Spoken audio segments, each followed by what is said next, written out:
नमस्ते जेमिनी, आपका द सारंग परिजात में स्वागत है। Thank you for staying with us during our break.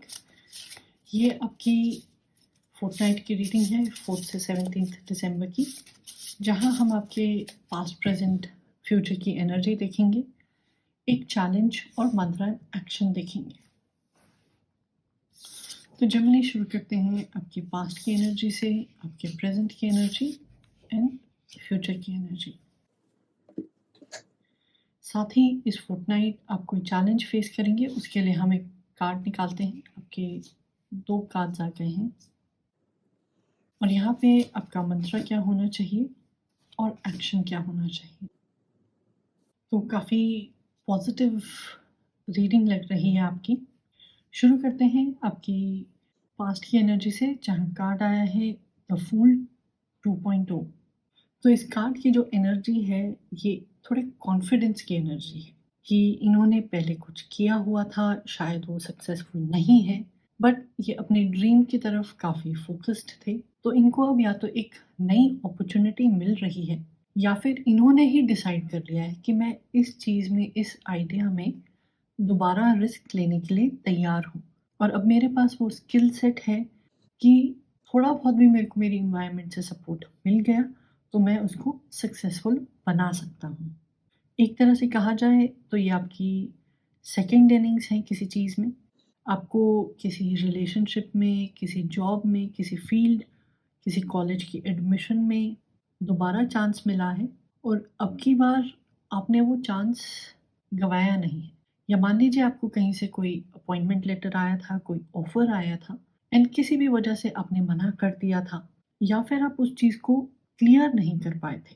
तो अब की बार आपने वो डिसाइड कर लिया कि मैं इस अपॉर्चुनिटी को जाने नहीं दूंगा, या जो आपकी प्रिपरेशन में कमी थी, आपने उसको प्लग करने की कोशिश की है। तो आप अपने पास्ट की एनर्जी में, पैटर्न रिकग्निशन में काफ़ी अच्छे हो गए हैं, थोड़ा बेटर प्रिपेयर्ड हो गए हैं। किसी तरह के एक्सपीरियंस के लिए या फिर एडवेंचर के लिए आप दोबारा तैयार हो गए हैं। और ये जो एडवेंचर है काफ़ी अच्छा लग रहा है आपके लिए, पॉजिटिव वे में जा रहा है। आपकी प्रेजेंट में एनर्जी आई है 2 ऑफ पेंटिकल्स। तो 2 of pentacles of course material success, पैसों की बात करता है, ग्राउंडेड रहने की बात करता है और 2 कन्फ्लिक्टिंग आइडियाज़ को या रिस्पॉन्सिबिलिटीज़ को बैलेंस करने की बात करता है। ऑफ कोर्स आसान नहीं है कि दिन में 24 घंटे ही होते हैं, तो आप क्या-क्या करेंगे। प्लस ये आपका सेकंड राउंड है, तो आपने शायद से अपने ऊपर थोड़ा ज़्यादा प्रेशर डाला हुआ है, या लोगों की आपसे ज़्यादा एक्सपेक्टेशंस हैं, क्योंकि अब आप थोड़े एक्सपीरियंस्ड हैं। तो आपको हार्ड वर्क बहुत डालना पड़ रहा है। बट जैसे यहाँ जो ये डक है, जब एक डक पॉन्ड में या पानी में होती है, तो बाहर से, ऊपर से वो बड़ी सीरीन नज़र आती है, बट वो पानी के नीचे, आपके सरफेस के नीचे जो पैडल कर रही होती है, बड़े बड़े एनर्जी और एफर्ट के साथ कर रही होती है। तो आप भी कोशिश कर रहे हैं कि आप अपनी रिस्पॉन्सिबिलिटीज़ को या फिर इन कमिटमेंट्स को बैलेंस कर पाएँ और आप किसी को बताएँ भी ना। आप अपने ही लेवल पे किसी तरह उसको हैंडल कर लें। और ये जो बैलेंसिंग की बात है, ये अंदर-बाहर, घर की, ऑफ़िस की, दिल-दिमाग, किसी भी आइडिया की बैलेंस की बात हो सकती है। एंड आपके पास अब एक एडेड एडवांटेज है, क्योंकि ये जो आपकी जर्नी है, ये आपकी सेकंड इनिंग्स है। तो अब आप होपफुली ये समझ गए हैं कि कुछ चीज़ों को हाँ कहना जैसे इम्पोर्टेंट होता है, जो नॉन इम्पोर्टेंट चीज़ें होती हैं, जो डिस्ट्रैक्शंस होती हैं, उनको ना कहना भी उतना ही इम्पोर्टेंट होता है। तो अब आपकी नज़र सिर्फ़ उन्हीं चीज़ों पे है जो कि आपको रिटर्न्स दे रही हैं, चाहे वो रिलेशनशिप में हो, काम में हो या फिर हेल्थ के फ्रंट पे। और अगर आप टेस्ट करना चाहते हैं कि कोई भी चीज़ आपके शेड्यूल में होनी चाहिए या नहीं, तो एनालिसिस करके देखें कि क्या ये चीज़ आपके लिए अच्छी है या नहीं। थोड़े से पेशेंस के साथ उसके बारे में सोच के, अपने एक्सपीरियंस का फ़ायदा उठाते हुए, तभी किसी रिस्पॉन्सिबिलिटी को हाँ कहिएगा या किसी को कमिट कीजिएगा।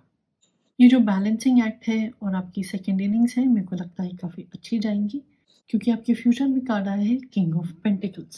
तो ये कार्ड ज़िंदगी में सफलता को दर्शाता है, पैसा हो, नाम हो, चीज़ें हों, घर हो, आपके घर परिवार के साथ अच्छे रिलेशनशिप्स हों, समाज में अच्छा नाम हो। किसी तरह के प्रोफेशनल क्लब में या फिर सोशल क्लब में आपकी मेंबरशिप हो जाए।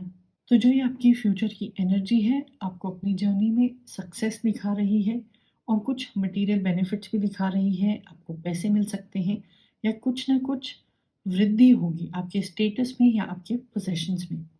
और जो किंग ऑफ पेंटिकल्स हैं, ये अपने time, effort, money, energy in सब के बारे में बहुत ही ज़्यादा पर्टिकुलर होते हैं। इन्हें पता है कि इन्हें कहाँ ये रिसोर्सेज लगानी है और कहाँ ये रिसोर्सेज लगाने से वेस्ट है। तो आप जिन चीज़ों को डेलीगेट कर सकते हैं, डेलीगेट भी करना सीख जाएंगे। सिर्फ सही अपने गोल के हिसाब से या अपनी डिज़ायर्स या वांट्स के हिसाब से चीज़ों को हाँ कहेंगे। तो अगर हम इस लूप को क्लोज करना चाहते हैं, ये रीडिंग कह रही है कि आपने जो जर्नी, जो एडवेंचर या रिस्क शुरू किया था पास्ट में यहाँ आने से पहले, वो अब सक्सेसफुल हो जाएगा। आपको उसके बहुत ही अच्छे रिजल्ट्स मिलेंगे। साथ ही साथ जिन लोगों ने आपकी मदद की थी, जिस कम्युनिटी ने आपको सपोर्ट किया था, अब आप उनको कुछ हेल्प भी कर पाएंगे। इस फोर्टनाइट आपके सामने क्या चुनौती आ सकती है, वहाँ आपके पास दो कार्ड्स निकले हैं। एक है 10 ऑफ क्लब्स और एक है क्वीन ऑफ डायमंड्स। तो जो ये 10 ऑफ क्लब्स का कार्ड है, जिम्मेदारी, रिस्पॉन्सिबिलिटीज़ का कार्ड है।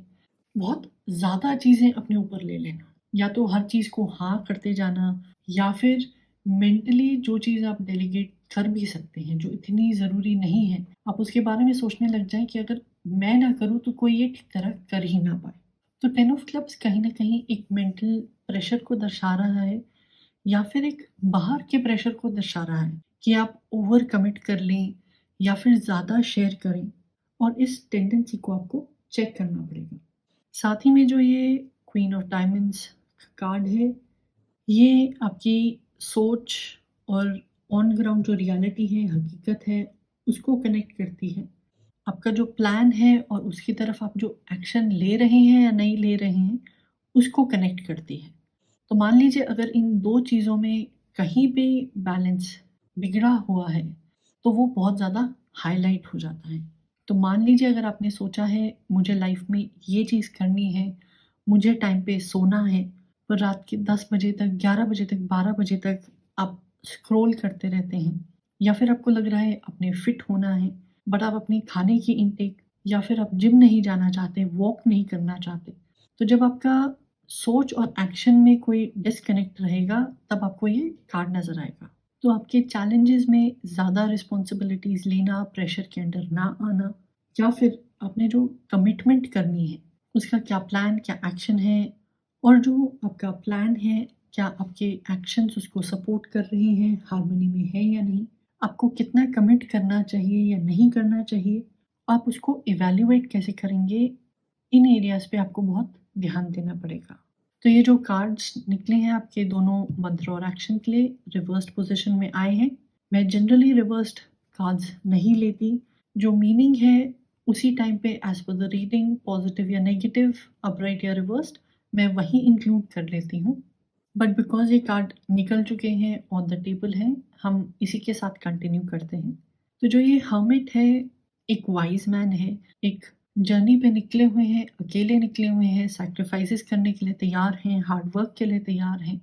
क्योंकि हम यहाँ इसको रिवर्स्ड पोजीशन में देखेंगे, आपका मंत्र आपसे कह रहा है कि जब भी आप ज़्यादा टेंशन में हैं, ज़्यादा स्ट्रेस में हैं, तो आपको याद रखना होगा कि आप अकेले नहीं हैं। आपको दोबारा अवसर मिला है, आपको सपोर्ट करने के लिए एक कम्युनिटी है, आप उनकी मदद ले सकते हैं। साथ ही ज़रूरी नहीं है कि आप सब कुछ अपने आप से ही करें, थोड़ा डेलीगेट कर सकते हैं। लोग डेलीगेशन से ही सीखेंगे, जब वो कुछ करेंगे तब सीखेंगे। और क्योंकि ये आपकी दूसरी इनिंग्स है, जैसे मैं बार-बार बोल रही हूँ, तो ज़रूरी नहीं है कि सारे सॉल्यूशंस आपके पास ऑलरेडी होने चाहिए, क्योंकि आपके पास एक बार का एक्सपीरियंस है। आपको कोई सवाल पूछना है तो आप अपने से जूनियर, कलीग, सीनियर से पूछ सकते हैं। पॉइंट ये है कि आपको वो नॉलेज और उसको इस्तेमाल करना आ जाना चाहिए। कोई ऐसी एज नहीं है, कोई नंबर ऑफ ट्राइज़ नहीं है कि जिसके बाद सीखना या ग्रोथ बंद हो जाती है। तो अगर आप अपने आप को सेल्फ सेंसर कर रहे हैं किसी और की मदद लेने से, वैसा मत करें।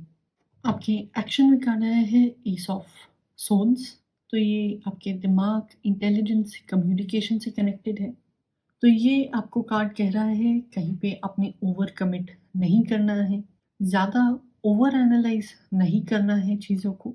जिस चीज़ की आपको ज़रूरत है उसकी तरफ कदम बढ़ाइए, उसको फॉलो करने की कोशिश करिए और आपके दिमाग में ये बहुत क्लियर होना चाहिए कि आप चाहते क्या हैं, क्यों चाहते हैं, उसको कैसे फॉर्म में पाना चाहते हैं, ये सब चीज़ें आपको ध्यान रखनी पड़ेंगी। और दूसरी तरफ जभी भी आप किसी से हेल्प माँगते हैं, कुछ सीख रहे हैं, कोई भी आपका काम है, तो अगर आपको क्लैरिफ़िकेशन लेनी है, कोई इम्पोर्टेंट क्लैरिफ़िकेशन है, ऑफ़िशियल क्लैरिफ़िकेशन है, तो उसको लिखित में लीजिए। आप प्रिज़्यूम मत करिए कि ऐसा होता होगा, वो बाद में बता देंगे, ये कारण है, नहीं है। आपको जहाँ पे भी पता करना है कि ये चीज़ क्यों हो रही है या कैसे की जाती है, तो ओपनली उसके बारे में पूछ लीजिए। आपके जितने भी डाउट्स हैं, तो डरिए मत, स्पीक अप और उसको क्लियर कर दीजिए। साथ ही आपका जो भी फर्स्ट अटेम्प्ट था, लाइफ में जो भी डिस्ट्रैक्शंस हैं, जो आपके प्राइमरी ऑब्जेक्टिव से अलग हैं, आपको उनको साइड पे काट के रखना पड़ेगा। तो आपकी ओवरऑल एनर्जी की रीडिंग बड़ी अच्छी है, मगर जो ये चैलेंज है, आपके पास शायद से ओवर कमिटमेंट, बहुत ज़्यादा रिस्पॉन्सिबिलिटीज़ का भार हो या फिर टाइम की कमी होते हुए आप जो करना चाहते हैं, जिस एनर्जी से करना चाहते हैं, वो ना कर पाएँ।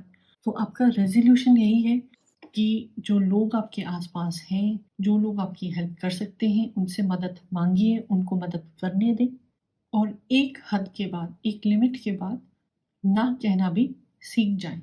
क्योंकि जब आप अपने गोल पर फ़ोकस करेंगे, अपने ऑब्जेक्टिव्स को अचीव करेंगे, तभी आप खुश होंगे, तभी आप अपने आस-पास वाले लोगों की मदद कर पाएँगे।